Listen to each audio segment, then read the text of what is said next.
ওই বাতিজা কেন দাঁড়া না, তুই এনে সব করে দরদ কিলে। আসসালামু আলাইকুম কাকা। ভালো আছেন নি? আছি ভালো আছি, ভালো আছো নি তুই? আছি কাকা। না মাইয়া গিয়া আসিল, মানে চেয়ার আর ফেস কাটিং এটা মানে কি কইতাম, মানে কাকা তো বিয়া করিয়া লাইছি তো, মনে করো কাকা তো এই নিয়ে গাড়াগাড়ি করি হ্যাঁ। তবে ওইভাবে তাকাই ন, মানে মাইয়া গিয়ার চেহারার মতো তোর চেহারা এটা দেখবে বুঝলি, হাতের কোন দায়িকা ধরবা না, হ্যাঁ ইয়ানোর মধ্যে টুপ মাইলে রক্ত গিয়ে বাড়িয়ে যাবে বুঝলি। আসলে কাকা নিজেরও পর্যাপ্ত পরিমাণ বয়স হয়ে গেছে, আমিও চিন্তা ভাবনা করছি আসলে করিয়ালাম।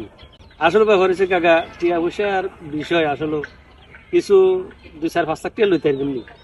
ঘরের মধ্যে আয়না আছে না, হ্যাঁ আয়নার মধ্যে গিয়ে আগে তোর চেহারা গিয়ে চাবি, এন্দি টেমা এন্দি বুসা এন্দি ঠুমা চেহারা গিয়ে বালা করে আয়নার মধ্যে চাই, তারপর কথা কই বুঝছো তুই, সুন্দর করে কথা গিয়ে 5 লাখ টাকা গলায় দিস, মেজাজ গরম করিস না বেটা, তোর কথা একটা লই আইছি দাম দিলি না। কাকা কাকা 2 লাখ টাকা হলো দিয়ে 2 লাখ টাকা হলো দিয়েন কাকা, 2 লাখ টাকা হলো দিয়েন।